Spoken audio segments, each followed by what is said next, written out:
Butterflies are a symbol of change. And spring is a time for change as the earth blooms back to life. It's a time for being outdoors, planting, and enjoying all that the season has to offer. We're going to show you some great places to visit, some open spaces and trails, plus learn about some urban agriculture on this edition of the new Connected Colorado.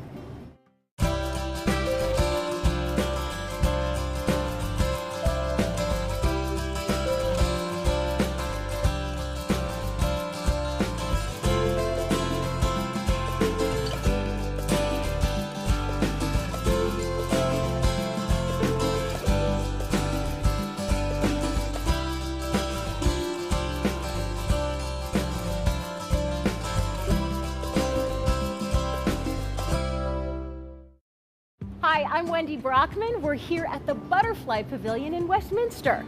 We've made a change. Metro Voices is now Connected Colorado, and we're excited to continue to bring you the events and issues of our great state. We'll learn more about the Butterfly Pavilion as we go. First, some people say bigger is better. Obviously, that's not always true, especially not in Arvada, where they can boast the smallest National Wildlife Refuge in the country. And last year it celebrated its 20th anniversary.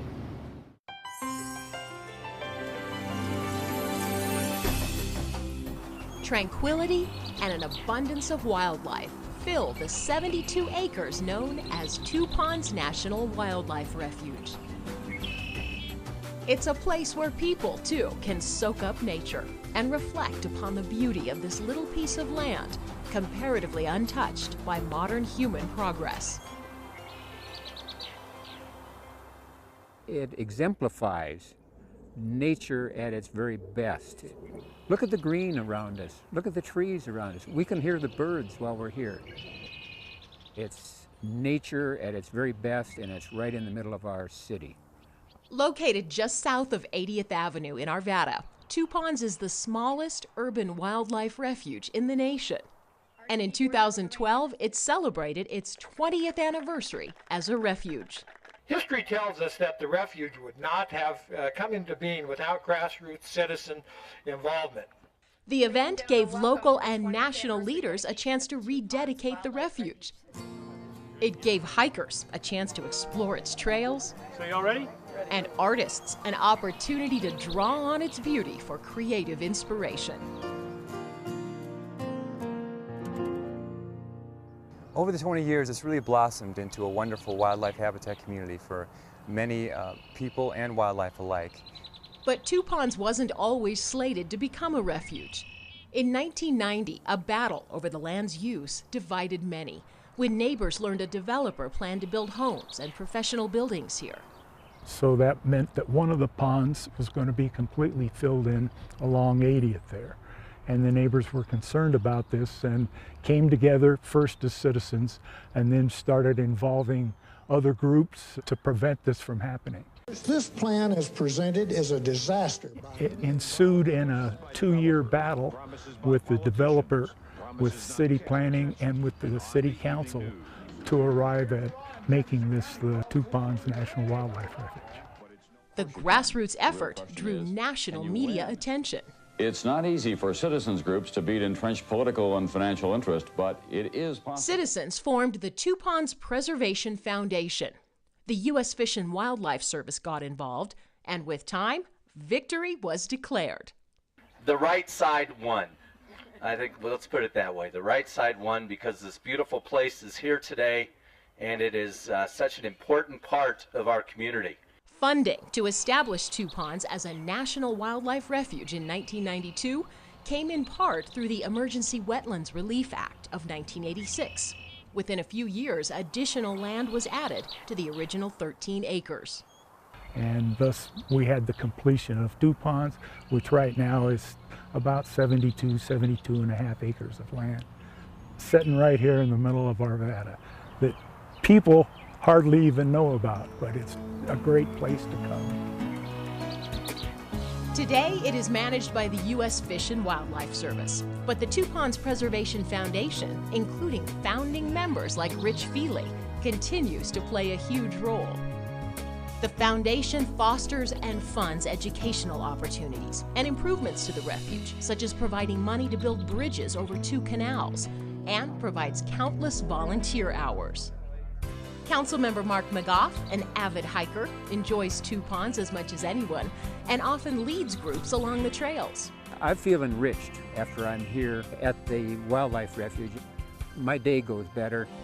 It makes me feel good. I notice some of these trails have a gravel bed and others are just dirt. Yeah, what's the difference on You bet. these? So if you notice some of these trails, the slope is rather steep. And so we want to make the Wildlife Refuge ADA accessible for individuals with impairments and wheelchairs. And so these gravel trails are switchbacks and a much less steep, so that people of all abilities can come out here and enjoy the refuge. What I really like to have people take from the experience with any of the hikes is to get an appreciation for being outdoors. Guided or unguided, nature hikes provide more than a glimpse of wildlife. Panoramic views are breathtaking too. Here's tremendous view, Yeah. Flatirons, and then of course Long's Peak and Mount Meeker are socked in, you can't see them. The terrain of the refuge covers 9 acres of wetlands, 63 acres of uplands, and now 3 ponds. I see so many different kinds of plants. I see a lot of variety of animals. The last time I was here, we counted 18 species of birds. The time before it was 28 species of birds. The diversity here is just fabulous. Deer and other critters, 120 species of songbirds, and plenty of aquatic wildlife call the refuge home. 2 Ponds' mission is to protect and enhance that urban wildlife, and also to provide environmental education.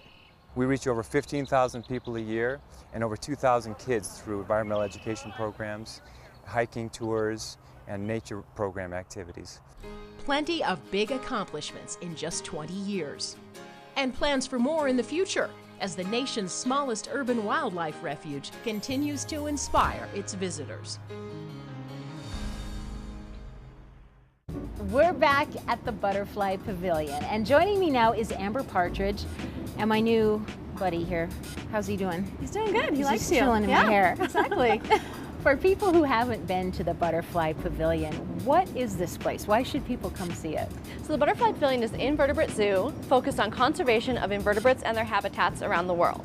So invertebrates are butterflies. Butterflies, sea stars, spiders, any animal without a backbone is an invertebrate. All right. How many different types of butterflies do you have here? We have up to 200 different species of butterflies, and at any given time we have about 1,500 butterflies flying around the pavilion. Wow. Do new butterflies emerge? So yes, we're constantly having new butterflies emerge every day. We get our butterflies in from butterfly farms found all over the world. They ship in their chrysalis farms, so they fly here, but on an airplane, not by themselves. And then we actually pin them up in our emergence chamber. And then once the butterfly emerges from its chrysalis, we actually release it into the rainforest. So what other kinds of exhibits do you have here? Some of the other exhibits we have the Crawlyceum, which is focused on terrestrial invertebrates. We have our marine invertebrate, which is called Water's Edge. So lobsters, sea stars, the things that people don't get to see in Colorado. Right. And then we have an area called Tropical Odyssey, which is our learning through play exhibits. Kids love this place. Yes. I bet their parents love it too. Yeah, it's a really great time for people to come and kind of test their limits and learn new things. It's really great when people hold Rosie for the first time and they're terrified of her at first, and then the next minute they're saying that she's the cutest thing they've ever seen. This place is fascinating. Thank you so much for having us here, Amber. Well, thank you for coming out and visiting. You bet. Well, spring has sprung and the growing season is here. Urban agriculture can be a big key in helping solve some of our environmental problems, even some of our economic problems, as families can provide their own fresh produce. The city of Wheat Ridge has a rich farming history going back to the early 1800s. The Wheat Ridge High School mascot is the farmers, so obviously Wheat Ridge has a rich farming history that we'd like to continue in this day and age in 2011. The goal of urban agriculture is to encourage people to grow their food at their own property and to possibly sell it if they want to, participate in farmers markets, and to create that sustainability within the community that people can actually help feed themselves. Anything you can do to save money and grow your own food is a great way to sustain your community.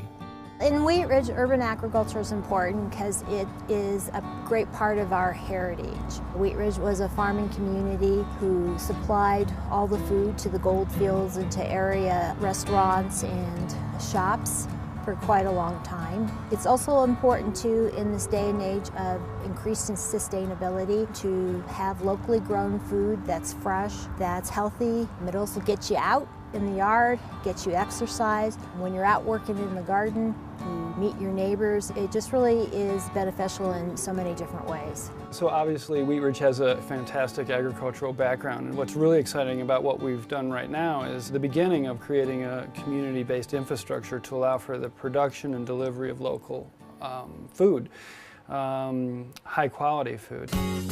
We've been working on a few different ordinance changes, specifically to our zoning code, to make it more friendly to a variety of different urban agriculture, urban farming types of land uses, ranging from farmers markets to produce stands to community gardens. We already have really flexible zoning code regulations when it comes to keeping animals on your property or even being able to grow and sell produce from your home. However, our zoning code was really lacking when it came to some larger uses such as a community garden or a farmer's market.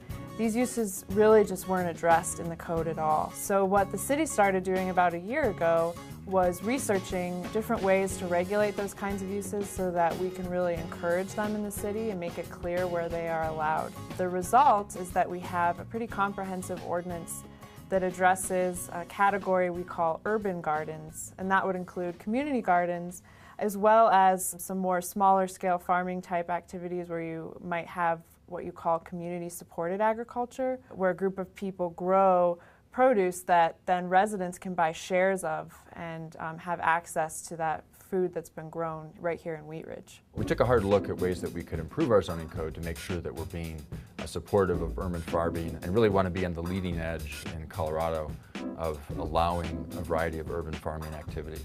Farmers markets, produce stands, and urban gardens will be allowed in all of the zone districts in the city. The city has had for many years a very successful community garden called Happiness Gardens. When I first started gardening, there was a club called the Wheat Ridge Men's Garden Club. I've lived here for 38 years and I gardened in this spot here, various places over here, various plots for about 25 years. I enjoy gardening here because you can produce an awful lot of produce, more than you can eat really on a little plot like this. There's so many nice people up here and we share ideas, and I can't get enough of looking at everything and seeing it change from week to week. Sometimes I'll be up here and I won't even be able to work on the garden because someone will call me and say, oh, come look at this. It's just fun, and then once things start coming in, you have to come up almost every day to check on your harvest, and that's when it really gets fun. There are also a lot of people who garden here that don't have a yard. They live in condos or townhouses or apartments, and they don't have any opportunity besides a pot on their front porch. For the community, I know for me personally, I don't have a plot this big and I don't have the sun in my yard. So for me, gosh, it's just great. This is sun all day. It's very, very enjoyable to come up here, not only for the products you're producing, but just sit down and talk to the people. That's what I enjoy most. We've had a lot of cooperation up here. Everybody is always willing to help anyone. There's certainly a local movement to consume what grows nearby. And so this is another way that we as individuals can keep the local movement going. As Councilmember Mike Stites always says, find it and buy it in Wheat Ridge.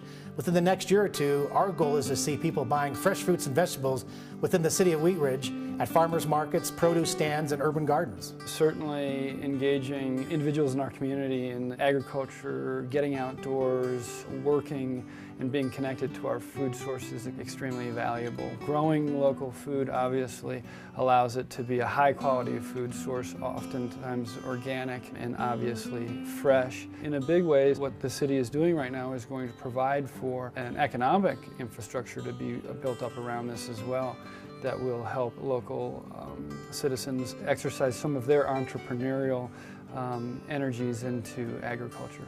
I think it's a really exciting time to be in a community where we're kind of in equal parts working on two very different fronts. On the one hand, we're trying to embrace our really strategic urban location and densify some of our urban corridors, and at the same time embracing our rural past and working to make sure that we can retain agricultural uses within the city. There's so much change out here that we have seen. There's just so much different now than it used to be. And I think it's just as good now, if not better, than it's ever been. The thrill of seeing something grow, that's what I love the best. Just about everything you see here I started from seed. To see that life grow from a hard shell that's been just sitting there dormant for who knows how long. You tended it, you nurtured it, and now you've got all of this great stuff that you bring to the kitchen and cook with.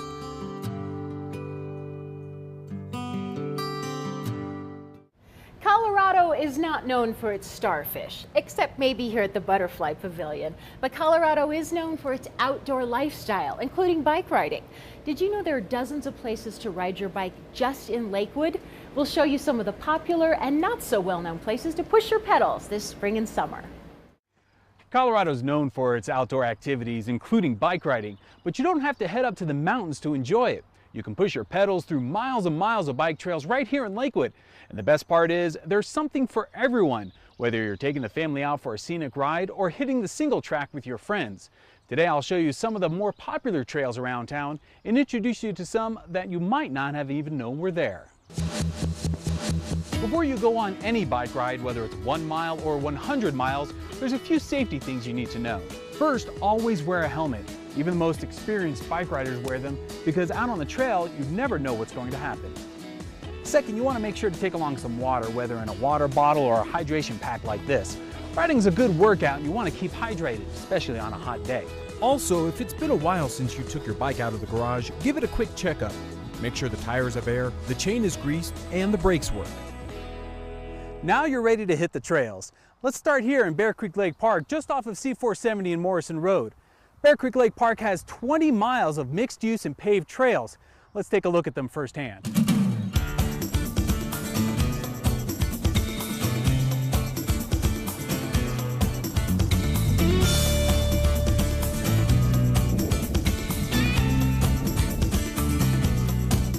Since many of the trails are mixed use, it's good rider etiquette to follow trail rules and signage.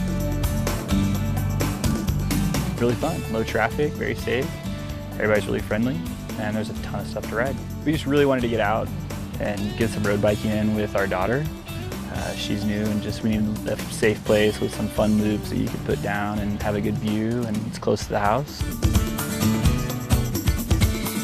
Yeah, there's something for, I guess, a lot of varied styles of riding. They got with the paved trails and the single track, and there's not a whole lot of technical stuff, which is the scary part for most people, so it's really a welcoming trail. So far, it's been a real good visit. Weather's been great, and the trails are in good condition. No matter which trail you choose here at Bear Creek Lake Park, chances are you'll see some wildlife, have some fun, and get your heart pumping. Best part is there's no park entrance fee if you ride your bike. Of course, most everyone knows about Bear Creek Lake Park, but did you know that there's some great places to ride your bike right in the heart of Lakewood? Follow me. Lakewood has dozens of parks that are perfect for bike rides, including Kendrick Lake Park near Garrison and Jewell, Addenbrook Park, and don't forget Belmar Park, home to Lakewood's Heritage Center.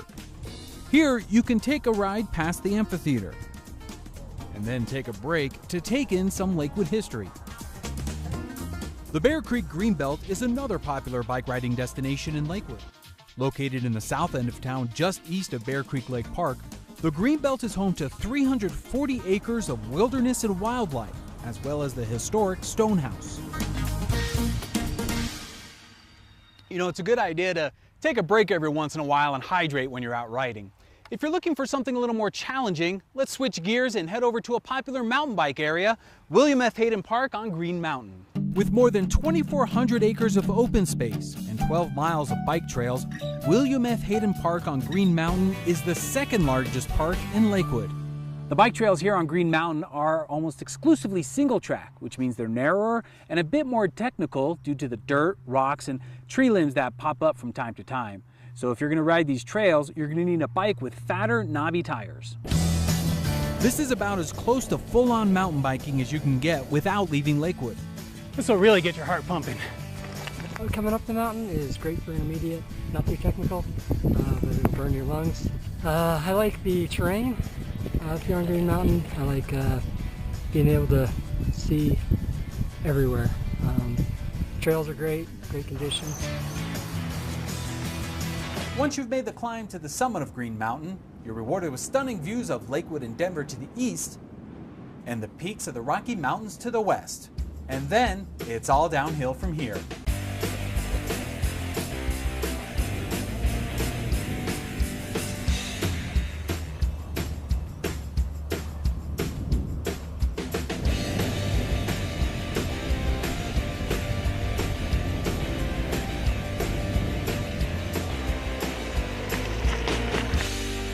So as you've seen today, no matter where you live in Lakewood, chances are good that there's a bike riding opportunity close by. Head on over to lakewood.org/maps to get a complete list of bike paths in town. Now hop on that bike, we'll see you on the trails. Well, earlier we told you there were more than just butterflies at the Butterfly Pavilion.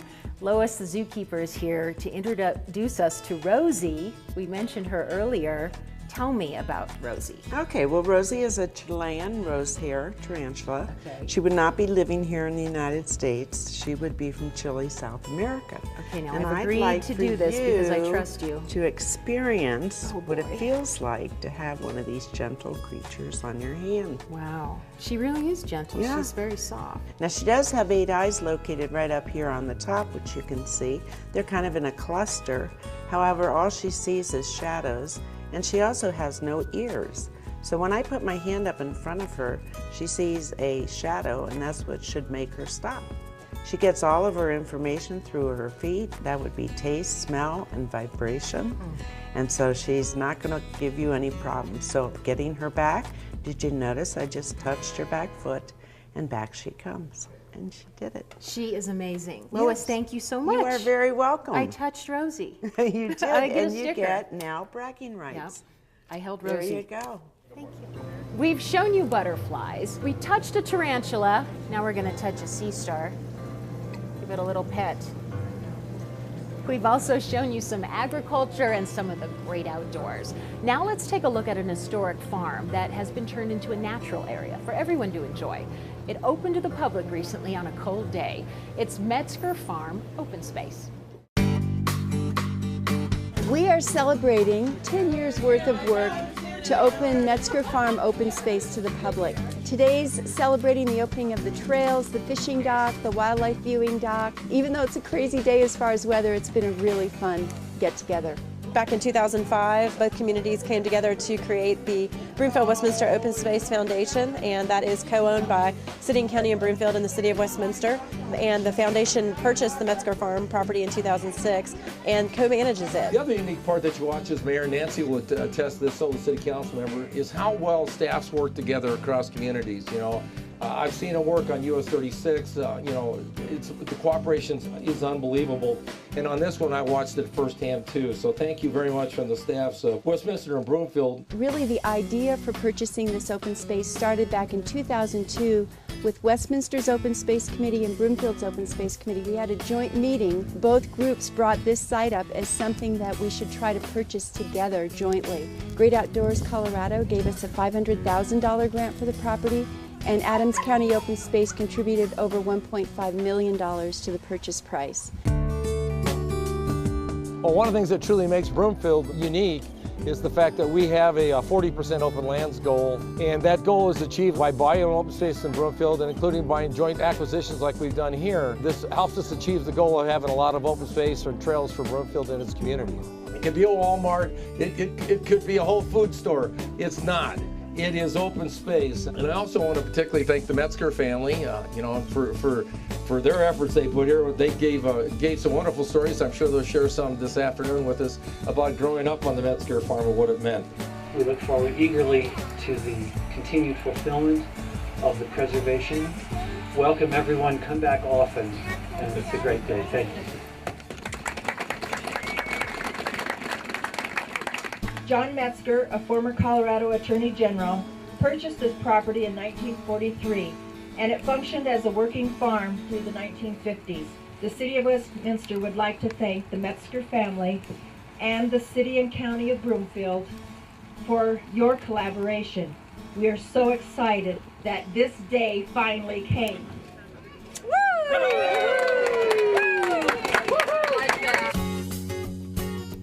It is an incredible area. It's 152 acres of open space. We have a farmstead here. We have 2 ponds. One is more of a wetland pond. The other is an open water pond with a fishing dock.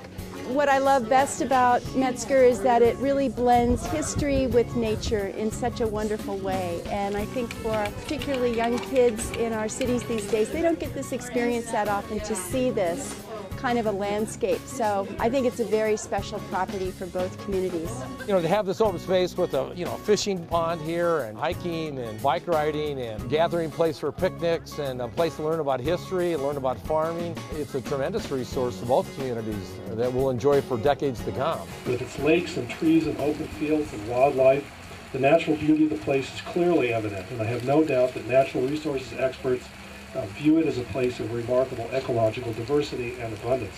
It's really exciting for the community, for the City of Westminster and City and County of Broomfield, but also the Denver metropolitan area. I think that it's going to be a draw for folks to come up here. There's not many farms left in this area, and with the over 2 miles of trails that people can enjoy, it's really a wonderful recreation opportunity, passive recreation, wildlife viewing. We've got beautiful hawk nests and great blue herons that nest here throughout the spring and summer.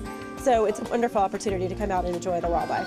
You know, I think our citizens really enjoy having the open space in our community that's very accessible. It allows them to get away, take a breath of fresh air, look at nature, get some exercise. All those things are really important, I think, to all of us with our busy lives now in the modern day world.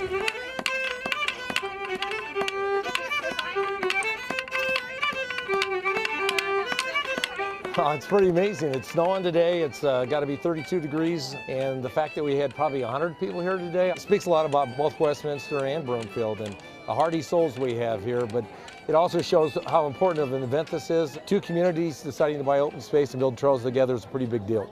It really does show that you can establish a wonderful relationship with neighboring communities to accomplish something that's worth accomplishing for both organizations. I love this place. It really has been kind of a labor of love for both communities and both staffs and councils. And for me, it is an incredible experience to see people out here enjoying this site. It was a good day for open space and trails. We hope you've enjoyed learning about some of our great open spaces and the very cool Butterfly Pavilion. June 1st, by the way, is National Trails Day, the country's largest celebration of trails, so get out and enjoy yourself. We'll see you next time on Connected Colorado.